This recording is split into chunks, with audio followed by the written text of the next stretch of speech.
안녕하세요, 구독자 여러분. 저는 올해 26살의 직장인입니다. 한창 예쁠 나이이고 놀러 다닐 나이라고 생각하시죠? 어린 나이지만 저는 이 채널을 통해 인생 선배님들의 사연을 늘 경청하고 있어요. 사실은 우리 엄마가 살아생전 저와 함께 같이 울고 웃으며 듣던 채널이라 이렇게 저의 사연도 보낼 용기를 내보았습니다. 나이도 어린 미혼의 아가씨가 무슨 사연이 있나 하시겠지만 제가 나름 사연이 있는 사람이에요. 편한 인생을 살아오지는 않았습니다. 저는 어릴 때부터 줄곧 엄마와 함께 살았습니다. 엄마와 사는 삶이 평탄했느냐면 그렇진 않았습니다. 사실 엄마와 둘이 살면서 고생을 많이 했어요. 제가 대학교 가자마자 엄마가 암 선고를 받으셨고 졸업을 미루면서 엄마 투병을 도와야 했습니다. 무사히 항암도 마쳤고 이제 건강을 회복하는 일만 남았다고 믿었는데 재발하시는 바람에 엄마는 작년에 5년간의 암투병 끝에 그만 돌아가셨어요. 그런데 엄마가 돌아가시고 장례식에서 저는 평생을 가슴속에 상처이기도 하면서 추억이기도 했던 사람을 만났습니다. 그 사람이 바로 지금 저와 함께 살고 있는 친아빠예요. 오늘 제 사연 중에 가장 드라마틱한 이야기이기도 하고요.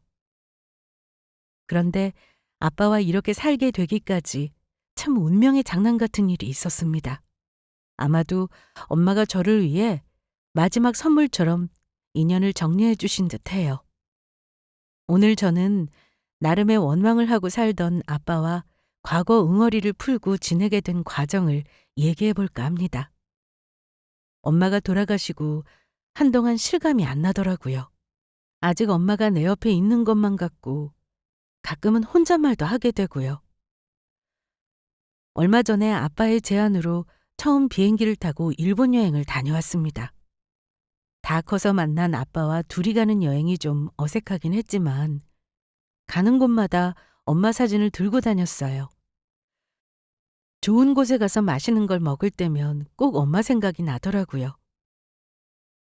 희원이 네가 엄마 생각이 많이 나는 모양이구나. 엄마랑 여행 가본 적은 없었던 거니? 고등학교 이후로는 없죠. 대학 가자마자 엄마가 아프셨으니까요. 간간히 가까운 곳은 다녔어도 이렇게 해외여행을 같이 가본 적은 없어요.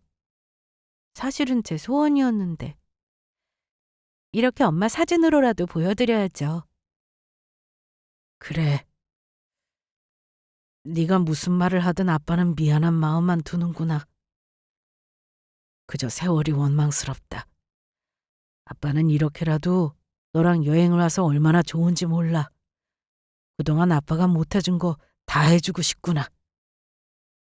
저는 아빠 말에 그저 웃을 뿐 다 해달라고 선뜻 대답은 안 나오더라고요. 그만큼 떨어져 살았던 세월이 길었으니 가까워지는 것도 시간이 걸리는 일이겠죠. 짐작이 가시겠지만 저는 아주 어릴 적부터 줄곧 엄마랑만 살았습니다. 그런데 부모님이 이혼하신 게 아니라 어느 날 갑자기 따로 살았던 기억이 납니다. 정확히 기억은 안 나지만 엄마와 아빠가 제 앞에서 싸우거나 별다른 나쁜 모습을 보인 적은 없으셨어요. 그냥 제 느낌에는 어느 날 갑자기였죠. 아마 엄마 아빠 사이에서는 저 모르게 무슨 일이 있었을 거라 짐작만 하고 있었습니다. 처음에는 제가 아빠를 찾으면 엄마가 저를 달래면서 이러셨어요. 아빠, 이제 열밤잠은 오실 거야. 우리 희원이 좋은 장난감 사주려고 지금 돈 벌러 가신 거야. 그러니까 울지 말고 씩씩하게 기다리자. 하지만 제가 눈 빠지게 기다리던 아빠는 제가 초등학생이 되었을 때까지 저에게 연락 한 번 없으셨습니다. 솔직히 말해 그때부터는 아빠에 대한 원망의 마음이 자랐던 게 사실입니다. 그전까지 어릴 적 기억이지만 아빠에 대해 안 좋은 기억은 없습니다. 솔직히 말해 커가면서 아빠 얼굴을 다 잊었지만 기억은 남아있더라고요. 아빠가 늘 수염난 따가운 얼굴로 저에게 뽀뽀를 하던 기억. 퇴근할 때 제가 좋아하는 과자를 한아름 사오셨던 기억. 여름에 바닷가며 계곡으로 놀러 갔던 기억 등등이 남아 있습니다. 그런데 어느 날부터인가 엄마가 저에게 아빠 얘기를 더 이상 안 하시더라고요. 그리고 외갓집에 가면 외할머니는 저랑 엄마에게 불쌍하다는 말씀을 하시며 우시기만 했습니다. 그런 저에게 한 가지 기억나는 일이 있긴 했습니다. 가끔 엄마는 누군가에게 걸려오는 전화를 받고 마구 화를 내거나 다시는 연락하지 말라는 말을 치를 떨며 하곤 했어요. 우리 희원이가 지금 몇 살인지 알기나 해요? 나한테도 달라고 하더니 이젠 어린 희원이를 아들 총알바지로 쓰려고 해요? 절대 안 돼요, 절대. 나는 절대 허락 못합니다. 다시는 전화하지 마세요. 우리는 이제 그 집 식구 아니라는 거 몰라요? 전화기에 대고 마구 소리를 지르는 엄마가 무서워서 왜 그러느냐 물으면 엄마는 눈물을 훔치며 아무 일 없다는 듯 웃는 모습을 보이시곤 했어요. 그러다 어느 순간 엄마는 아빠가 돌아가셨다고 하더라고요. 아빠가 돌아가셨다고 하는데 이상하게도 저는 눈물이 나거나 슬프지도 않았던 걸로 기억합니다. 그냥 조금 서글픈 정도랄까요? 이제 나는 아빠를 볼 수 없으니 원망할 대상도 없어진 거죠. 엄마와 저는 둘이 살기 시작하면서 이사도 여러 번 다녔어요. 결국은 외할머니가 돌아가시고 나서야 어릴 적 살던 동네로 다시 돌아왔습니다. 처음에는 엄마랑 그럭저럭 먹고 살았던 것 같아요. 아빠가 돌아가시기 전에는 종종 양육비를 보내줬다고 엄마가 말하는 걸 들었습니다. 하지만 아빠가 돌아가셨다는 소식을 듣고 나서 우리는 이사를 했고 그때부터는 엄마가 굉장히 고생을 많이 하신 기억만 납니다. 엄마는 여자 혼자 몸으로 자식을 키워내느라 힘드셨고 저는 저 나름대로 학교에서는 아빠 없는 애라는 놀림과 은근한 따돌림을 견뎌야 했습니다. 사춘기 때는 말수도 적고 뚱뚱한 저를 대놓고 괴롭히는 친구들 틈바구니에서 참 외로웠어요. 하지만 공부는 곧잘해서 지역 명문이라는 고등학교에 입학하고부터 서서히 자신감을 가지게 되고 밝아졌던 것 같습니다. 하지만 주변 친구들은 좋은 부모님이 지원해주는 비싼 학원을 다니며 입시를 준비하더라고요. 저는 굳이 친구들과 비교해 저를 비관하지는 않았습니다. 우리 엄마에게 공부 잘하는 저는 늘 자랑거리였고 최선을 다해 뒷받침해 주셨다는 걸 알아요. 다만 우리 아빠는 왜 내가 이렇게 고등학교 가는 것도 못 보고 돌아가셨나 하는 생각에 서글펐습니다. 저는 다른 친구들보다 몇 배의 노력을 더 해야 한다고 생각했어요. 그래서 이 악물고 공부했습니다. 그 흔한 학원 대신 EBS를 들었고 착한 친구들이 입시 자료나 다 푼 모의고사 문제지를 주면 고맙게 받아들고 너덜거릴 때까지 공부하고 그랬어요. 엄마는 어떻게든 저랑 살아보시겠다며 미용 기술을 배워 동네 작은 미용실을 차리셨습니다. 생각했던 것보다 미용실이 잘 되었어요. 동네 어르신들 상대로 싼값에 새치 염색이며 파마며 서비스를 제공하니 장사가 잘 되었습니다. 마치 동네 사랑방 같은 공간이 돼버리더라고요. 엄마 미용실에 조금만 앉아 있으면 동네에 떠도는 소문은 다 알게 될 정도였습니다. 하지만 엄마와 나름 좋았던 때는 딱 그때까지였던 것 같아요. 사람 사는 일 한 치 앞을 모른다고 하지만 엄마와 저의 소박한 행복을 깨버리는 악마 같은 인간이 우리 삶에 끼어들게 될 줄은 몰랐어요. 그즘 엄마 미용실이 너무 잘 되면서 엄마 혼자만으로는 감당이 안 되더라고요. 엄마가 너무 힘들다면서 머리 커트나 염색 보조하는 직원 하나를 뽑는다고 계속 얘기를 하셨는데 어느 날 집에 가보니 엄마가 웬 예쁘게 생긴 아줌마랑 같이 커피를 마시고 있더라고요. 희연아 인사해. 오늘부터 엄마 미용실에서 같이 일하게 된 이모야. 미숙이 이모란다. 언니라고 하긴 뭐하니 이모라고 불러. 네가 희원이니? 너 공부 엄청 잘한다며? 얼굴도 예쁘구나. 엄마가 엄청 자랑하시더라? 네, 안녕하세요. 희원아, 이모가 방 얻어 나갈 때까지는 한 달 정도 우리랑 같이 지내기로 했어. 둘이 있기 적적했는데 사람 하나 더 늘면 재미있겠다. 그렇지? 그래, 희원아. 이모랑 같이 방 쓰자. 아니다. 나 때문에 너 공부 방해하면 안 되겠네. 내가 아무래도 사장 언니랑 같은 방 써야겠는데요? 엄마는 마치 원래부터 알고 지낸 사람처럼 그 이모를 대했습니다.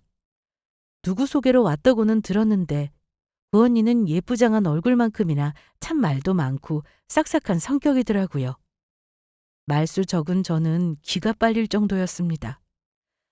아무튼 한 달만 신세를 지겠다던 그 언니는 같이 사는 기간이 자꾸 늘었습니다. 방을 못 구했다면서 한 달을 더 늘리더라고요. 그러더니 무려 석 달이 넘게 우리 집에서 먹고 자고 했습니다. 처음에는 엄마 말대로 심심하지 않고 좋았어요. 사실 저보다는 엄마가 웃는 걸 보는 게 좋았습니다. 엄마는 원래 술도 잘 못 마시는 분인데 그 이모가 주는 술을 곧잘 받아 마시곤 했습니다. 저녁 때 가끔 치킨 파티를 하기도 했고 주말에는 목욕탕에 다 같이 가기도 했어요. 엄마는 그 이모를 마치 잃어버린 동생을 다시 만난 것처럼 잘해주셨습니다. 그런데 저는 어쩐지 그 이모의 눈빛을 보면 긴장감을 느낄 때가 종종 있었습니다. 뭔가 입은 웃고 있는데 눈은 번뜩이고 있다던가 엄마와 아무리 친하다지만 스스럼 없이 엄마 옷을 함부로 입고 화장품을 쓰고 심지어 속옷도 꺼내 입을 때는 어린 저지만 한마디 하고 싶었어요. 엄마는 이모가 간혹 선을 넘는 행동을 해도 그냥 너그럽게 넘어가시는 듯 했습니다. 엄마는 저에게 돌아가신 아빠 얘기를 한 번도 하신 적 없었어요. 그런데 그 이모랑 지내면서 가끔 술 한잔을 하시면 신세 한탄을 하시곤 했습니다. 저는 그 소리가 듣기 싫어서 엄마가 그런 소리를 하시면 방으로 들어가 문을 닫아버렸어요. 그래도 엄마가 미용실을 운영하면서 경제적으로 힘들지는 않았어요. 다행히 중요한 시기였던 고등학교 시절에는 그나마 안정적으로 보냈던 것 같아요. 엄마는 바쁘신 와중에도 제 학원비를 꼬박꼬박 지원해 주신 덕에 저는 고3이 돼서는 성적이 쑥쑥 오르게 되었습니다. 그런데 가장 중요한 그 시기에 사고가 터졌습니다. 한창 공부를 해야 하는 그 시기, 엄마가 가진 돈을 전부 털리고 심지어 미용실 보증금까지 싹 다 날려버리게 된 사건이 생긴 겁니다. 그야말로 매일 평범하게 지내던 날이었습니다.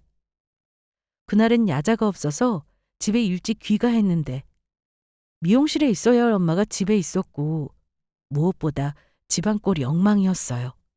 마치 도둑이라도 든 것처럼 난리가 나 있었습니다.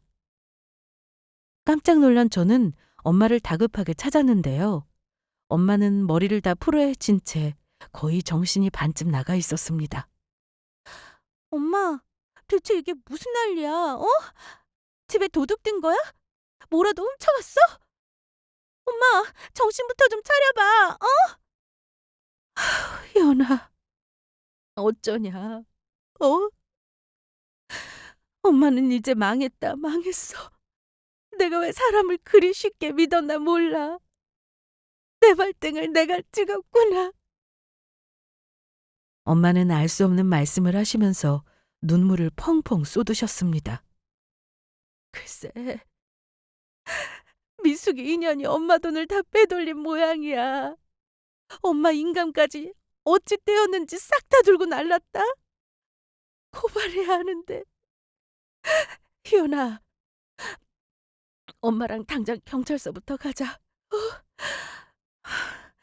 내가 뭐에 홀렸던 게 분명해. 엄마가 미쳤었나 봐, 희연아. 엄마, 좀 알아듣게 말을 해봐. 미숙이 이모가 뭐? 엄마 돈을 어떻게 들고 날랐다는 거야? 설마 빨리 전화부터 해봐. 전화를 안 받아, 전화를. 엄마가 오늘 미용실에 갔더니만 거기에 김씨 아줌마랑 과일가게 아줌마가 와서는 미숙이한테 돈을 뜯겼다고 연락이 안 된다고 하는 거야. 엄마는 설마 했어. 엄마도 며칠 전에 미숙이가 엄마 수술비가 모자라다고 해서 돈을 빌려줬거든? 근데 그 얘기 듣고 기분이 영 이상한 거야. 혹시나 해서 집에 와봤더니 엄마가 금고에 넣어뒀던 현금이랑 금이 싹 다 없어졌어. 그러고 보니 엄마는 전날부터 집에 들어오지 않는 미숙 이모를 걱정했었죠. 저는 엄마에게 경찰에 신고부터 하자고 했습니다. 부랴부랴 경찰서로 갔는데 황당한 건 뭔 줄 아세요? 미숙 이모는 본명이 아니었습니다. 생년월일도 완전 거짓이었고요. 심지어 핸드폰도 자기 명의가 아닌 대포폰. 그 아줌마는 완전히 잠적을 해버려서 도저히 찾을 수가 없는 상태의 사람이었습니다. 신고는 했지만 시간은 흐르기만 할 뿐 결국 그 못된 인간을 잡지 못했어요. 엄마는 그 일로 화병을 얻었습니다. 은행도 못 믿어서 버는 돈을 차곡차곡 현금과 금으로 모으시던 우리 엄마. 아마 엄마가 병을 얻은 것도 그 일에 영향이 분명히 있을 거예요. 저는 잊어버리자고 했지만 엄마는 차마 잃어버린 돈에 미련을 거두지 못하고 매일 소가리를 하셨어요. 제 대학 등록금이라며 애써 모아놓으신 것도 다 없어졌으니 엄마 심정이 어땠을지. 돈이야 또 모으면 된다고 했지만 엄마는 가볍게 넘기지 못하는 사람이었죠. 하필 고3 때 일어난 그 사건으로 저는 공부를 하다가 흐름이 깨지고 말았습니다. 아무리 마음을 다잡는다고 하지만 가정에 복잡한 일이 있으니 아무래도 집중이 잘 안 되더라고요. 그 난리 중에도 저는 어찌어찌 수능을 치르고 대학을 갔는데요. 수능을 원래보다 망치는 바람에 조금 낮춰서 대학을 가긴 했지만 재수를 할 상황은 아니었습니다. 엄마는 믿었던 사람에게 사기를 당한 이후로 건강을 많이 잃으셨어요. 눈에 띄게 말라가고 밥도 못 드셨습니다. 그런데 이상하게 배는 나와 있었고 소화가 안 된다고 하셨어요. 제가 봐도 엄마 모습은 예전과 달리 생기를 잃어 보였습니다. 도저히 안 되겠어서 제가 억지로 병원에 데리고 갔는데 거기서 의사가 엄마를 진찰하더니만 큰 병원에 빨리 가보라고 했어요. 그때 엄마가 진단받은 병명이 바로 난소암 4기. 그야말로 청천벽력 같은 일이 아닐 수 없었습니다. 저도 충격이었지만 당사자인 엄마는 큰 충격을 받으셨어요. 암이라는 말도 무서운데 병기가 4기라뇨. 병원에서는 4기와 말기는 다르다며 4기 진단받고도 5년, 10년 생존해 계시는 분들 많다고 하셨습니다. 하지만 엄마는 생존이라는 말 자체를 이제는 죽을 수도 있다는 말로 받아들이셨는지 크게 낙담을 하셨습니다. 그전에는 씩씩하게 저를 키워주셨고 늘 밝기만 하셨던 분인데 세상이 내 편이 아니라며 사기당한 이후 우울증에 시달리셨거든요. 게다가 이런 큰 병까지 얻고 완전히 무너지셨던 겁니다. 저는 대학에 막 입학해 한 학기를 겨우 다닌 새내기였지만 다음 학기에는 엄마 간병을 위해 휴학을 해야 했습니다. 엄마 보험을 알아보고 항암 치료와 엄마 수술까지 모든 걸 엄마 옆에서 했어요. 저는 엄마가 병을 반드시 이길 것이라고 믿었습니다. 그나마 제가 버틴 건 옆에서 물심양면으로 도와준 작은 이모 덕분이었습니다. 이모는 부산에 살아서 자주 보고 살지는 못했지만 기억해보면 늘 엄마가 힘든 일이 생기면 도움을 줬던 것 같아요.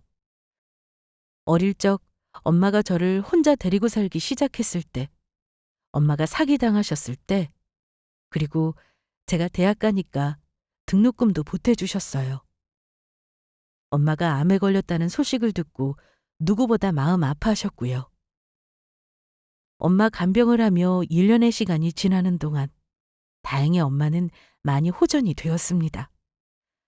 항암할 때는 사람 꼴이 아니었지만 수술도 하고 항암을 끝내고 나서는 체력을 어느 정도 회복하셨죠. 그때부터는 엄마도 살고자 하는 의지가 강해지셨는지 이겨내려는 노력을 많이 하셨습니다. 운동도 다니셨고 우울감에 빠져 있지 않기 위해 명상도 하셨고요. 엄마가 체력을 회복하시면서 체중도 늘었고 조금씩 일상을 되찾기 시작했습니다. 저는 휴학 1년 만에 다시 학교에 돌아갔어요. 김병에 효자 없다는 말 있죠? 그 말은 저에게 해당하지 않는 말이었어요. 왜냐면 저한테는 세상에 오직 엄마뿐이었기 때문에 엄마가 투병을 얼마나 오래 하든 이 상태로만 내 옆에 오래 있어준다면 더 바랄 것이 없다고 생각했습니다. 저는 대학 다니는 내내 늘 살얼음판을 걷는 기분으로 살았던 것 같아요. 엄마가 아프면서 하나 깨달은 건 지금 이 순간을 소중하게 여겨야 한다는 사실이었습니다. 모든 좋은 건 지금 하자라는 게 엄마와 저의 신조였어요. 그래서 맛있는 거 먹고 싶으면 미루지 않았고 가고 싶은 곳에 있어도 미루지 않았습니다.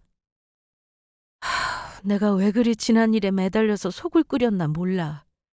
엄마가 병 생긴 건 계속 속에 있는 걸 털어내지 못해서 같아. 이제는 그렇게 바보같이 안 살란다. 희연아, 엄마랑 이제 하고 싶은 거 다 하면서 살자. 알았지? 그래, 엄마. 인생이 이렇게 짧잖아. 우리 이제 여행도 다니고 재미있게 살자. 졸업 후 제가 원하던 회사에 취업 성공했을 때는 엄마와 처음으로 해외여행을 갈 계획도 세웠어요.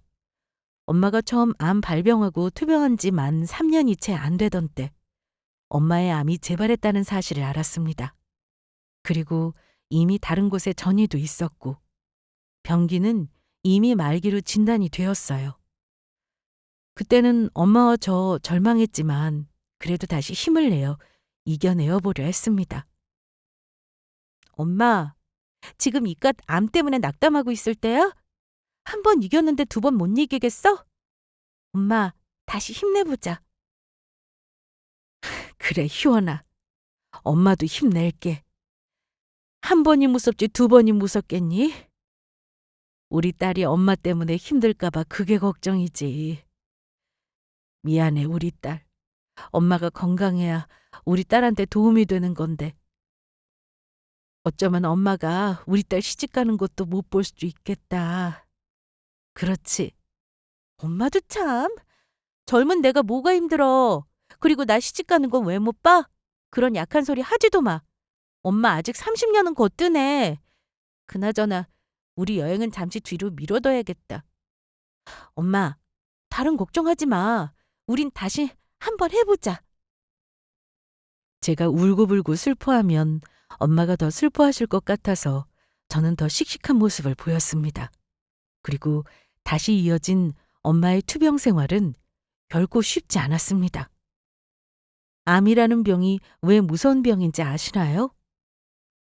고통 때문에 그냥 죽는 게 낫다는 생각을 하게 만든다는 점입니다. 병원에서는 항암을 해도 효과가 없을 거라고 하셨어요. 쓸 수 있는 항암제를 다 썼지만 엄마 암은 사라지지 않았습니다.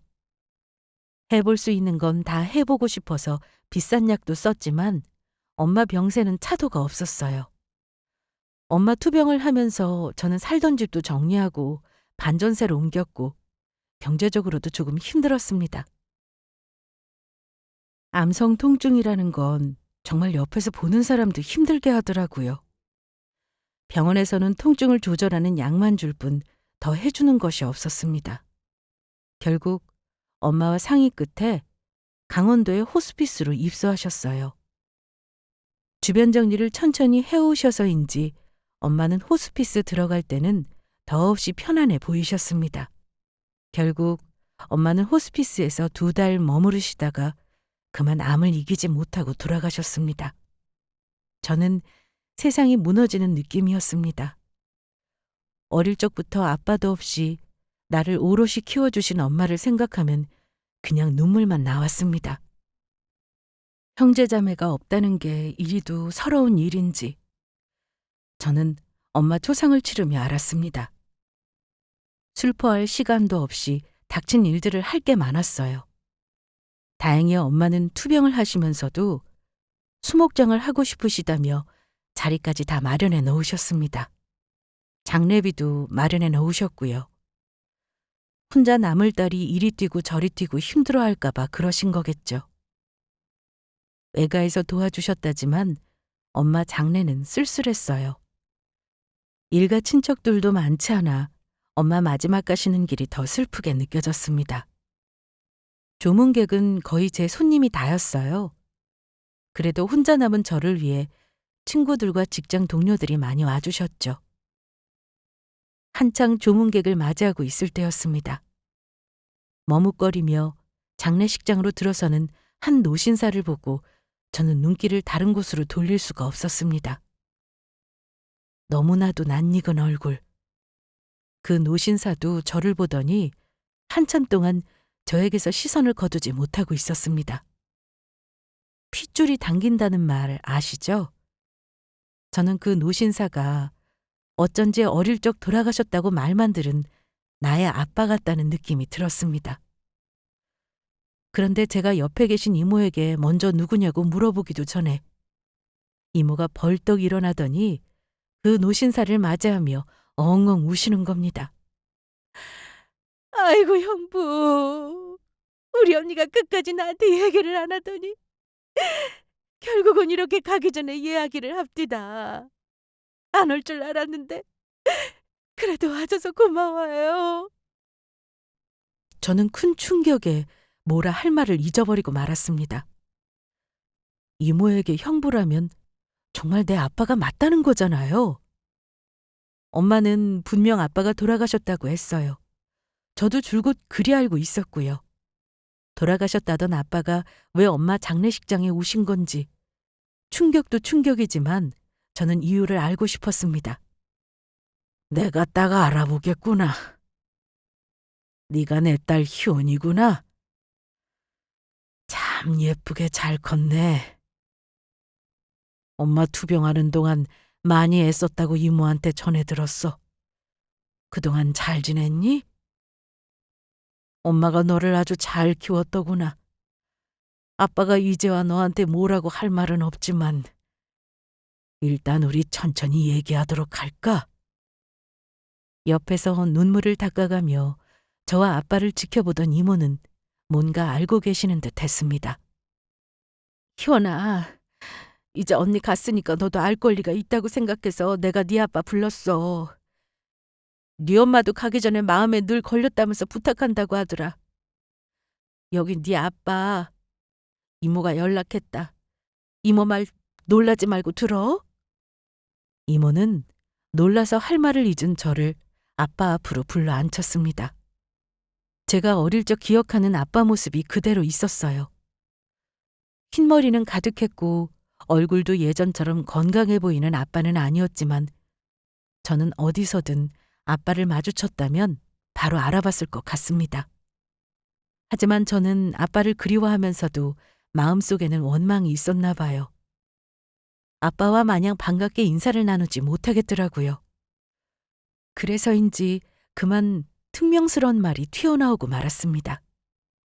아빠라고요? 15년 동안 저한테 한 번도 연락 없던 아빠가 왜 엄마 장례식에 오신 건지 이유가 있을 거 아니에요? 이렇게 불쑥 찾아오시면 제가 아빠를 끌어안고 반길 줄 아셨어요? 그러자 아빠는 한숨을 쉬시며 본인의 사정을 들어달라고 하시더라고요. 희원이 네가 나를 온전히 이해할 거라 생각지는 않아. 그래도 이제는 성인이니 엄마가 나를 죽었다고 했다더구나. 나도 나중에 얘기 들었다. 실은 아빠가 네 엄마랑 헤어진 건 순전히 아빠 때문이야. 엄마는 종종 엄마 아빠가 헤어진 건 아빠 잘못은 아니라고 하셨는데 아빠는 모든 게 자기 잘못이라고 하시더라고요. 아빠가 그때 여러 가지 문제가 많았어. 금전적인 문제 때문에 엄마랑 서류상으로 이혼했고 혹시 빚쟁이들이 찾아올까 봐서 따로 살아야 했어. 상황이 나아지면 아빠가 너랑 엄마를 꼭 다시 찾아오려고 했다. 모든 게 아빠 때문이야. 엄마는 몰랐을 거다. 내가 처음에는 일방적으로 헤어지자고 했으니까 말이다. 근데 우리 집에서 나중에 네 엄마한테 연락을 했다더구나. 아빠가 재기해보려고 노력하는 중에 갑자기 신장병을 얻었다. 병이요? 엄마는 아빠가 죽었다고 했는데 그럼 정말 아빠가 아프셨다는 거예요? 그래. 이만저만 아픈 게 아니었어. 그때 아빠가 신장이식이 필요했는데 우리 누나가 아마 네 엄마한테 연락해서 신장을 달라고 한 모양이야. 나중에 네 엄마한테 들으니 너 20살 되자마자 수술해달라는 말까지 했다더구나. 아빠가 그날로 집안 다 뒤집어 엎었지. 네 엄마한테는 나 죽은 사람으로 알고 살라고 했다. 그리고 아빠도 다행히 이식 받았어. 기를 쓰고 회복해서 어떻게든 성공하려고 했지. 그래서 네 앞에 나타나려고 했는데 사람 사는 게 생각대로 안 되더구나. 이미 세월이 너무 흘러버려서 어쩔 수가 없었어. 미안하다, 현아. 아빠가 진작에 너를 찾아왔어야 했는데. 아빠가 용서를 비는 마음이 머리로는 이해가 되었지만 마음은 쉽게 열리지 않았습니다. 한 번이라도 찾아왔어야죠. 저는 아빠가 진짜로 돌아가신 줄만 알았어요.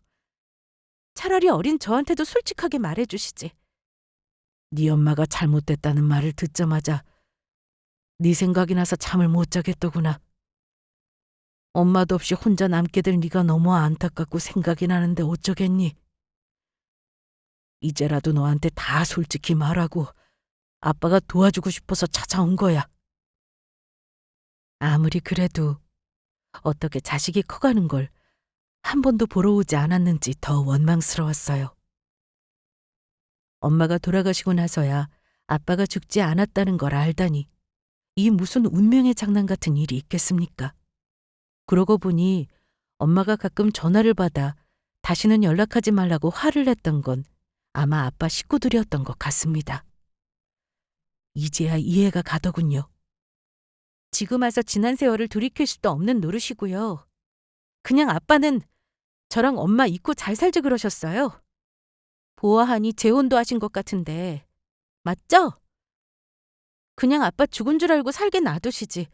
도대체 왜 찾아오신 거예요? 아빠 아직 재혼 안 했다. 물론 만나는 여자는 있지. 당장은 아니지만 아마 나도 곧 재혼을 할 예정이긴 하다. 오늘 여기 같이 올까 많이 망설인 건 사실이야. 그래도 너한테는 솔직하게 그동안 아빠 노릇 못한 건 용서를 빌고 당당하게 만나고 싶었다. 조금 있으면 아빠가 만나고 있는 사람도 곧 올 게다. 딸이랑 재회부터 하라고 자리를 비켜주겠다더구나. 네가 굳이 보고 싶지 않다면 그냥 가도 되니까 신경 쓰지 마. 넌 엄마 장래만 신경 쓰도록 해. 아빠가 도와주마. 아빠는 조심스럽게 말을 이어가는 와중에 장례식장에 들어서는 한 명의 여자가 있더라고요. 저는 그 여자를 무심코 쳐다봤는데 50대 중반의 젊어 보이는 인상의 아줌마더라고요. 그 아줌마가 쭈뼛거리며 아빠 쪽으로 오는 겁니다. 그러더니 아빠 옆으로 와서 다정한 눈길로 쳐다보는 겁니다. 딸내미랑은 회포 잘 풀었어요? 이제 나 좀 인사시켜주지. 회포는 무슨... 내가 무조건 우리 딸한테 용서를 빌어도 모자랄 판에. 그런데요. 저는 그 여자 목소리를 듣는 순간 등쫄기가 서늘해지는 걸 느꼈습니다. 설마 하며 그 여자 얼굴을 다시 한번 확인한 저는 입을 틀어막을 정도로 놀라고 말았습니다. 아빠 옆에 있는 그 여자. 제가 아는 여자더라고요.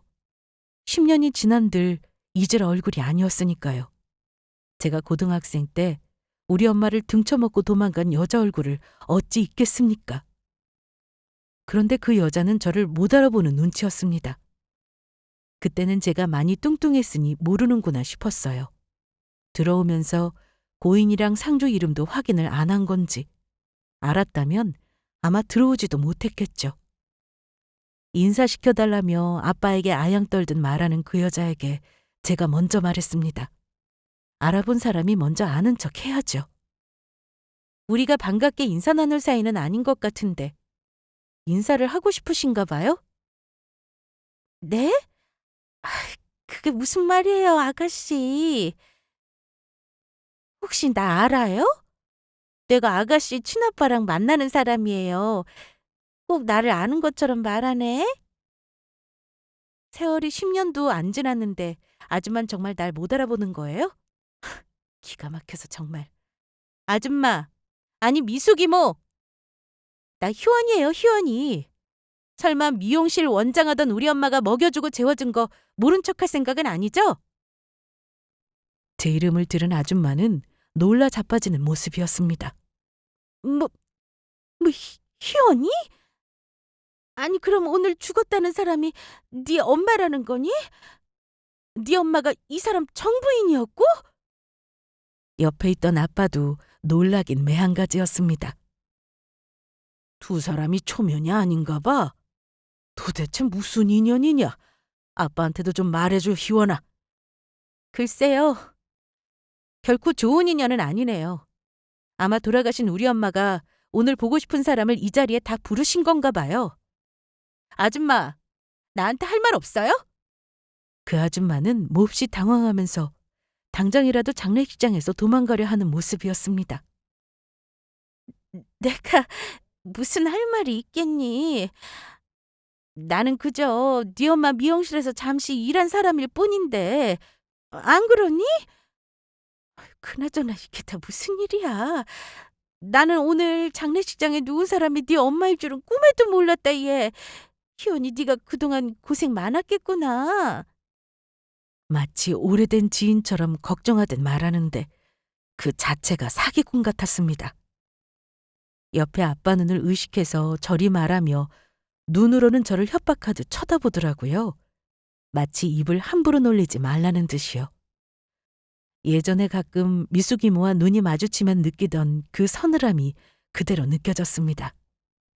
하지만 그때는 제가 어렸고 지금은 성인이니 상황이 달랐죠. 게다가 이런 자리에서 아빠와 같이 등장한 그 여자라니요. 이건 보통 인연이 아니다 싶었습니다. 필시 돌아가신 엄마가 만들어준 자리라는 느낌이 들었어요.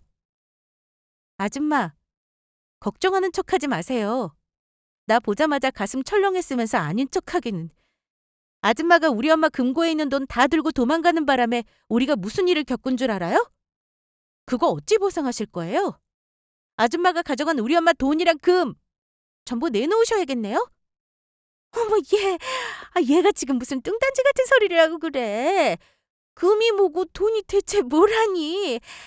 일단 오늘은 너 엄마 장례 잘 치르렴. 나는 이만 가봐야겠구나. 아빠는 저와 미숙이모 사이에 오고 가는 말을 듣고서는 심상치 않음을 느끼셨던 것 같아요. 나가려는 미숙이모 팔을 붙들더니 억지로 자리에 앉혔습니다. 누가 가라 그래? 일단 앉아 있어봐. 나는 우리 딸 얘기를 좀 더 들어봐야겠어. 그러니까 지금 네 말은 예전에 이 사람이 네 엄마 미용실에서 일했고 엄마 돈을 훔쳤다는 거지? 아빠가 이해하는 게 맞아? 네. 대답하는 저도 지금 어이가 없네요. 아빠는 만나도 왜 하필 저런 사이코패스의 사기꾼 같은 여자를 만난 거예요? 저 여자 은혜도 모르는 여자예요. 엄마가 동생처럼 생각하고 잘해줬는데 엄마 뒤통수 때린 여자라고요. 엄마가 그 일로 엄청 속앓이 하시는 바람에 병을 얻으신 거고요. 어찌 이런 일이... 그게 정말 사실이냐? 우리한테는 이름이 미숙이라고 했어요. 아빠한테는 뭐라고 하던가요? 확실히 등본으로 확인해 본 거 맞아요? 도대체 뭐 하나 진실이 없는 여자라니까요? 아빠가 만난다니 제가 뭐라 할 말은 없지만 알고는 계셔야겠네요. 저 여자가 얼마나 악마 같은 짓을 했는지요. 희연아, 너 그 입 다물어? 너 지금 누구 앞길을 망치려고 그런 모함을 하니? 저기 심 사장님, 아니에요. 아시겠지만 제가 어디 그럴 사람으로 보이세요? 제가 얼마나 여린 사람인데요. 희원이 말대로 은혜도 모르는 사람이 여기저기 봉사활동 하고 다니겠어요? 제 말 믿으세요.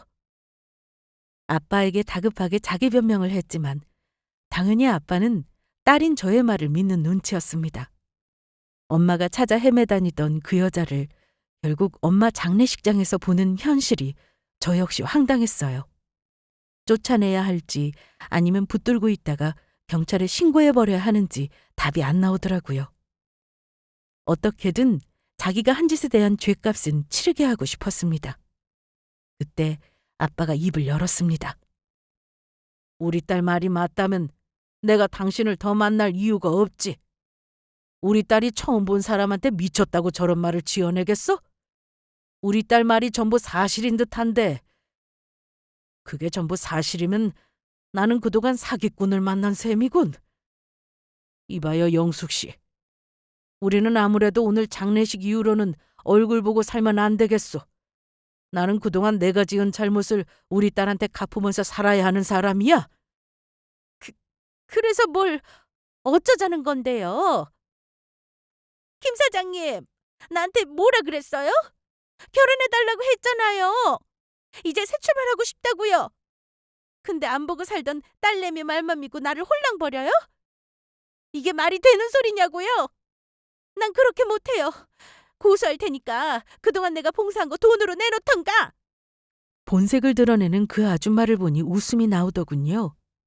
아빠는 기가 막혀 했습니다. 이거요, 원. 오늘 희원이 엄마가 아주 큰일을 했구만. 우리 희원이 덕에 내 인생도 구한 셈이네. 뭐? 고소? 어디 해볼 테면 해봐. 본인이 저지른 잘못을 어찌 갚으려고 이러실까? 어디 한번 내가 너야말로 고소미 한번 먹여줘? 아줌마 사기 절도죄 공소시효 10년이에요. 그때 경찰에 신고한 내역도 있으니 아줌마는 100% 콩밥 신세야. 단단히 죗값지를 각오 나세요. 그 여자는 벌벌 떨며 가방을 챙기더니만 혼비백산의 장례식장을 나갔습니다. 하지만 저는 굳이 붙잡지 않았어요. 어차피 이제는 저런 여자 하나 잡는 것쯤은 일도 아닌 세상이니까요. 아빠는 저에게 이 기막힌 인연은 엄마 덕이라면서 아빠 도움을 거절하지 말라는 말씀을 간곡하게 하셨습니다. 네가 성인이지만 시집갈 때까지는 아빠가 도와주고 싶어. 이제 아빠 살 만큼 산다. 집도 있고 너 나중에 시집 보낼 때 큰 소리 칠 재산도 있으니 이것저것 생각지 말고 희원이 너 아빠랑 살자. 네가 싫다고 할 거 아빠도 알아. 아빠는 너한테 상고 처리할 각오로 온 거야. 장래도 걱정하지 말어. 아빠가 계속 같이 있어줄 테니. 죽었다고 생각했던 아빠가 불쑥 그것도 엄마 장례에 나타나 같이 살자고 하면 구독자분들은 선뜻 대답이 나오실까요? 당연히 망설였습니다. 글쎄요, 아빠. 그러기엔 우리 너무 떨어져 산 세월이 길어서요. 저한테 생각할 시간을 좀 주세요.